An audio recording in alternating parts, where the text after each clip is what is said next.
in today's tutorial, I'm going to show you guys how to install and set up your Epson Stylus Photo 1400 series printer on your Windows, Mac OS, or Linux device. So this should hopefully be a pretty straightforward process here, guys. And without further ado, let's go ahead and jump right into it. So all you have to do is open up a web browser, and into Google search, you want to search for Epson Stylus Photo 1400 support. Best results, you come back with the Epson Stylus Photo 1400 support page. Go ahead and open that up. Should be on epson.com up at the top.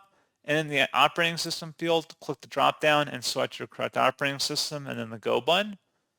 And then scrolling down, you want to select the driver and utility combo package and the download button that corresponds to it.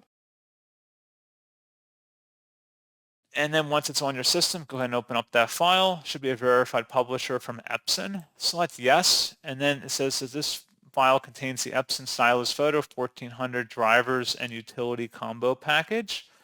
You want to go ahead and select OK to continue with that.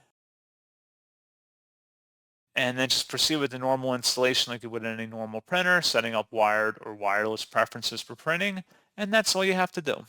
So as always, thank you for watching this brief tutorial. I do hope that I was able to help you out, and I do look forward to catching you all in the next tutorial.